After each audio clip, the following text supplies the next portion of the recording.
Welcome to Keeping Up with Jones, the Lonnie Jones podcast adventure. You are going to hear the stories from the eclectic life of a guy who is a professional counselor, a family man, a SWAT team chaplain, outdoor enthusiast, a guy involved with ropes, 10th Planet Jiu-Jitsu, a chaotic Jedi, and who is a recipient of an honorary doctorate from the University of Adversity. Using these stories, we take the facts lead to concepts, and from the concepts we make a variety of life applications. Just a caveat about the facts. Most of the time we will tell you the facts just the way it happened, but once in a while we'll give you the facts the way other people remember how it happened, and that usually includes a tablespoon of embellishment. No harm is meant, just good, clean fun for educational purposes. Please subscribe and share this with your friends or your enemies. It might help them to be better people if they listen. As always, we thank you for keeping up with Jones, the Lonnie Jones podcast adventure. Introducing the Bible degree with digital ministry. Paul used the marketplace and the synagogue to reach an expanded audience. We have access to the internet and social media. I once heard it said that when McDonald's introduced the drive-through window, they did not change the Big Mac, only how it was delivered. Faulkner University is now offering a new digital ministry track for their Bible degree. Faulkner's degree provides training in understanding and teaching the gospel, alongside training that will allow students to create quality digital content. Opportunities for evangelism in the digital spaces is unlimited, and this is innovative ministry education for our contemporary culture. One of the instructors is a 2-time Emmy-winning former ESPN designer. Members of the Church of Christ could be eligible for the full tuition Jack Zorn Scholarship in order to pursue this special area of study. For more information, contact admissions at faulkner.edu. That is admissions at faulkner.edu. Faulkner University is a digital partner with Keeping Up with Jones, the Lonnie Jones podcast adventure. I tried to video it. I was trying my best to video it, but I was commanded not to, not asked, not requested, but forbidden. I got one of those looks, those sparkling blue eyes, her teeth held together, and her lips move, but her mouth doesn't open, and she says, "Lonnie Jones." I've heard the buzzing of a rattlesnake. I've heard the harsh snick of a slide going forward, the click, click, click of a revolver being cocked. I've heard the ch-kunk of a pump shotgun being chambered. I've heard the high-pitched twang of a rope as it was under too much pressure and about to break. I've heard the whine and tone of a taser being energized to fire.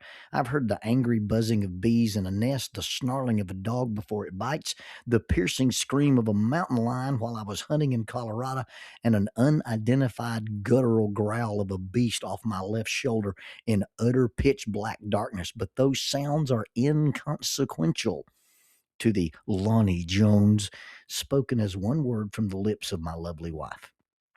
You, sir, have treaded on the last nerve, and although this action will be forgivable, it may not be survivable.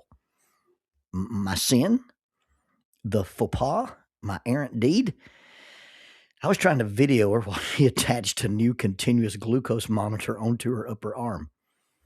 I've been able to control my blood sugar and some of my weight issue with this little sensor that I put on my arm. I refer to it as Das Glucose Nazi in one of my earlier podcasts, but I've been wearing one for several years, and I've had some results in keeping my weight down. Ben Hayes has had remarkable results using his, and so Jack's got her doctor to get one for her so she could try some dietary accountability as it related to her blood sugar and her glucose spikes. The only problem is that to put one in your arm or on your arm, you have to apply it with this little spring-loaded cap that punches into your arm, and it makes this little pop, and it sticks into your skin. She's seen me do it a dozen times. Now she's trying to do it, but she can't. She presses the applicator to her arm, And as she begins to apply pressure, her eyes close in sync with her hand pressure. And she's actually closing her eyes with way more force than she's pushing on the applicator, or the applicator would have already fired. And then she relaxes, she opens her eyes, she laughs and says, I can't do it. And then she tries again. But by try, I mean, it looks like she's pressing, but she's actually not. And then she opens her eyes and smiles and says, it, it won't work. I know this to be false. The continuous glucose monitor applicator does not have a published PSI for the application pressure, meaning that it is probably too low to report. We had a similar problem using a halyard release with participants on our giant swing. You pull them into the air to about 55 feet, and they've got to pull this little cord and open this little thing that releases them.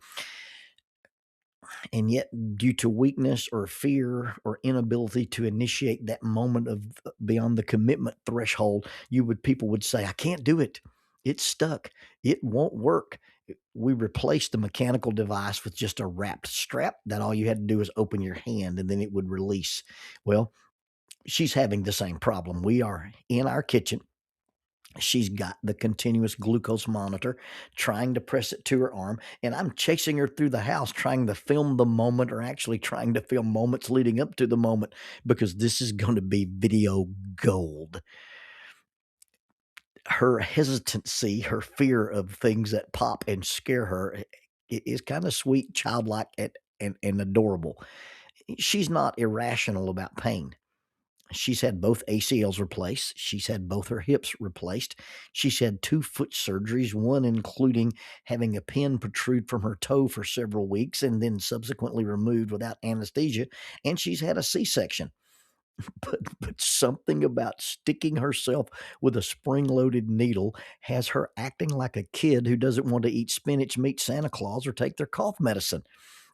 It can't work. It won't work. Oh, it's gonna scare Lonnie Jones. You better not record this. All in rapid succession, the Jekyll and Hyde movement of her innocence and then her threatening ability. I finally got close enough to her that she let me press the applicator. One quick pop, and the squinched eyes grimaced in the mouth, and the tense shoulders turned into a pleasant smile of those bright blue eyes. And she said, "Oh, that wasn't bad." The thing she was afraid of, it's a 0.64 millimeter hair thin sensor that is 5 millimeters long. It is a 23 gauge needle is basically what it is. And an insulin needle is only a 32 gauge needle. The force it requires to insert this into your arm, the little spring loaded thing, probably requires about 5 newtons of pressure to initiate, and it drops to 0.5 newtons upon contact with the skin. That's about the same as being flicked with a rubber band.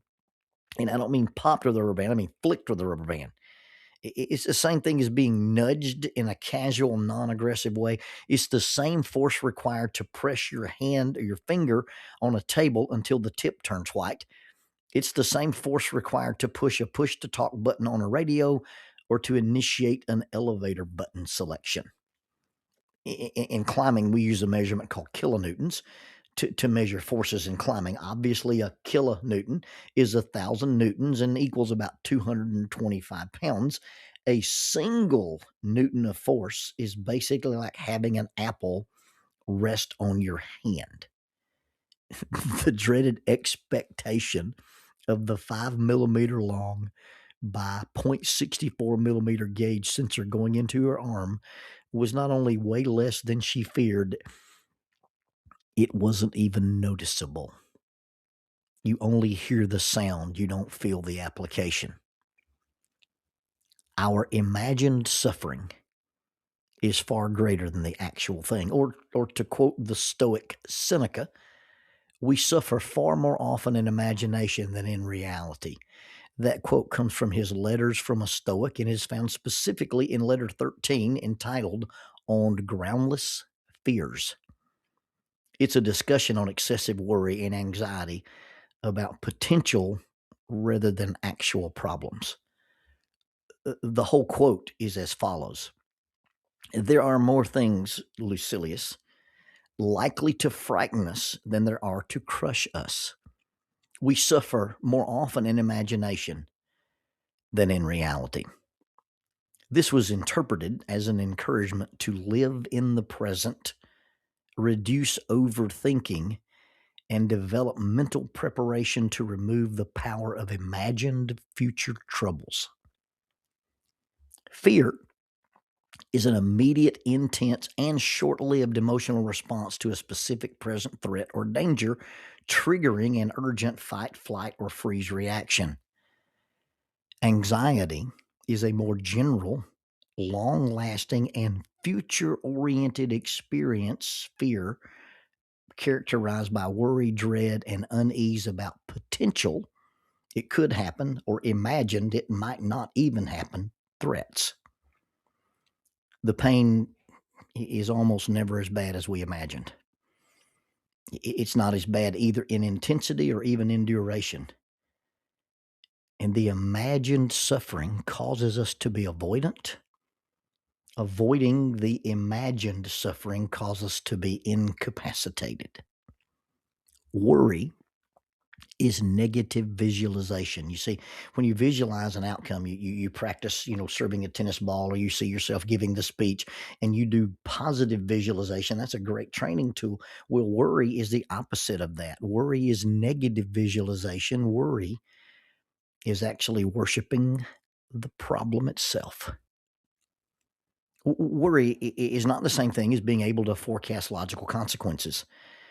The difference is that imagined pain, imagined suffering, or imagined consequence is often just that. It's imagined. It's magnified. It's worst case scenario. It lives in the realm of fantasy. Sometimes we call it catastrophization. It's not just that this is going to be a bad thing or an unpleasant thing, but it's going to be unbearable and life altering. Worry is nothing more than a negative fantasy. It's not based in reality, it's based in fantasy. We imagine, we fantasize in a negative way about how bad it will hurt, how bad it will be, and by avoiding the action in order to avoid the brief, unpleasant experience, we don't stay stuck in the past. We just never access the future. It's the gatekeeper, it's the door, it's the barrier that keeps us from taking the next needed step or the next needed action. It's almost worse than being stuck in the past because of what has happened. We get stuck and fail to make progress, not because of what has happened, but because of what might happen. We get stuck in the present and fail to grow and move forward because it might feel, or how bad it might feel, or how bad it might be. Imagined suffering is not just about physical pain. It's the suffering of what if I'm rejected? What if I'm turned down? What if I fail? What if I lose? What if they say, do, or react? Or what if they don't say, do, or react? And all the while we convince ourselves we can't initiate the action, and it's not about what we can do, but out of fear as to what we imagine might happen if we act or if we do. It's the fear of what someone else might do. And we stay stuck in the present and never get to visit a future because we imagine the future will be bad and we don't take the risk to see what the future might be like. Making the attempt and failing is not near as bad as not making the attempt at all. Applying the continuous glucose monitor is sort of like taking a shot. They're never as bad as our imagined fear of needles. Take the shot, and it is not bad. It's not as bad as we thought it would be. And then once you do it, once it sticks in you, it's over. You'll never miss the game-winning shot if you don't take the game-winning shot. You're guaranteed to miss a fish you never shoot at with a bow. You're guaranteed to miss a deer you never shoot at with a bow. You're guaranteed to miss a target you never shoot at with a rifle. You're guaranteed not to make a goal that you don't try to reach. You're guaranteed to miss the shot if you don't take it. And the shot can be applying the CGM. It can be getting an actual shot. It can be acting on an opportunity, taking a risk, having a needed conversation, having a needed confrontation. It can be asking someone out, asking for help, offering an apology, asking for a job, a raise, or a promotion. If you do those things and it doesn't work out, or they say no, your status has not changed. The imagined failure or rejection is no worse than where you already are or what you're already experiencing. By not doing, you don't change anything. But by doing, you have the potential. The reason you need to have a game-winning shot is because you're already not winning. Missing the game-winning shot doesn't change anything. You're already losing. Missing the game-winning shot changes nothing. Taking the game-winning shot has the potential to change everything.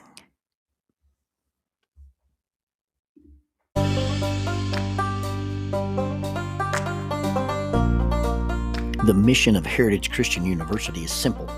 They aim to advance the churches of Christ by equipping servants through undergraduate and graduate programs. Heritage Christian University produces effective communicators of the gospel, focusing on evangelism and a commitment to Scripture. Heritage Christian University is accredited by the Association for Biblical Higher Education and offers the following degrees: Associate of Arts in Biblical Studies, Bachelor of Arts in Biblical Studies, Master of Arts, Master of Ministry, and Master of Divinity. Since 1968, Heritage Christian University, formerly International Bible College, has offered affordable degrees in biblical studies, allowing graduates to thrive in their ministries without the burden of loan debt after graduation. For more information about Heritage Christian University, visit www.hcu.edu. That's 3 W's and a dot. hcu.edu. Heritage Christian University is a sponsor of Keeping Up with Jones, the Lonnie Jones podcast adventure.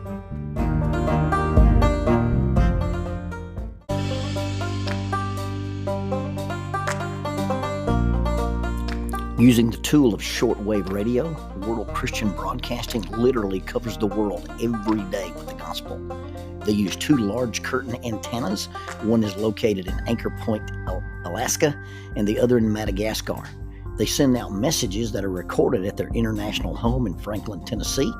They make available 40 hours of broadcast every day. The broadcasts are made in English, Chinese, Russian, Spanish, Portuguese, Korean, English for Africa, and Arabic. They would love for your group to visit them. You can bring your ladies group, your youth group, or your men's group. Just give them a call at 615-371-8707, 615-371-8707, or you can go to 3 W's and a dot, worldchristian.org, find the Donate Here button, and make a financial contribution to support this work that literally covers the world every day with the gospel. World Christian Broadcasting, in cooperation with Keeping Up with Jones, the Lonnie Jones podcast adventure.